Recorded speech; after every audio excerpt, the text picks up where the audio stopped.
మండల కేంద్రమైన నకిరికలులో సోలార్లను ఎమ్మెల్యే కన్నా లక్ష్మీనారాయణ ప్రారంభించారు. 300 మంది ఎస్సీ ఎస్టీలకు పీఎం సోలార్ పథకం కింద లబ్ధి పొందారని తెలిపారు. మెరుగైన విద్యుత్ అందించేందుకు 16 గ్రామాలకు 3 ఫేజ్ కరెంటు స్తంభాలు, ట్రాన్స్ఫార్మర్ల పనులను శరవేగంతో జరుగుతున్నవి అని తెలిపారు. పేదల ఇళ్లల్లో వెలుగులు నింపడమే కూటమి ప్రభుత్వ లక్ష్యమని అన్నారు. విద్యుత్ బిల్లుల నుండి ఎస్సీ ఎస్టీ సోదరులకు శాశ్వత విముక్తి కల్పించడమే లక్ష్యమని తెలిపారు. ఈరోజు విడుదలైనటువంటి 10వ తరగతి పరీక్షా ఫలితాల విద్యార్థులకు కంగ్రాచులేషన్స్ తెలిపారు.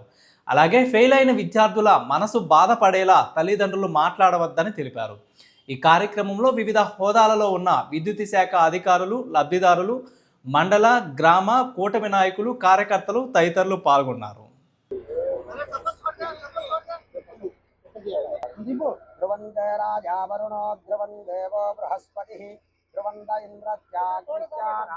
ఇది ట్రాన్స్ఫార్మర్ అంటే లో వోల్టేజ్ సమస్య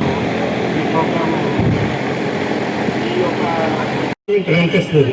ఎన్ని అడుగులు ఉంటే అడుగు రూపాయల లెక్కన ప్రతి నెల ఎస్సీ ఎస్టీ కన్జ్యూమర్స్ కి రూపాయల లెక్కన 200 అడుగులు అయితే 200 రూపాయలు, 100 అడుగులు అయితే 100 రూపాయల లెక్కన గవర్నమెంట్ రాయితీ ఇస్తుంది. అలానే మీరు కాల్చుకున్న యూనిట్స్ ఉంటాయి కదా, ఆ యూనిట్స్ ఇప్పుడు మనం పెట్టిన ప్యానల్ ప్రకారం 240 యూనిట్ల వరకు జనరేషన్ అవుతుంది.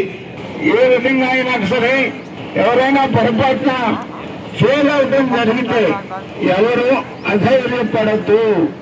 ఎందుకంటే మళ్ళీ సప్లిమెంటరీ ఎగ్జామ్స్ కూడా త్వరలోనే పెడతారు. మళ్ళీ మీ సంవత్సరం వేస్ట్ కాకుండా ఇంటర్మీడియట్లో చేరేటువంటి అవకాశాలు కూడా ఉన్నాయి.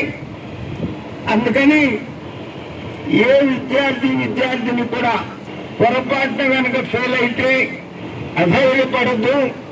ఎందుకంటే జీవితం చాలా విలువైంది, చాలా చిన్నది కూడా. అటువంటి భవిష్యత్తు, ఎవరి భవిష్యత్తు ఎలా ఉంటుందో ఎవరు చెప్పలేము.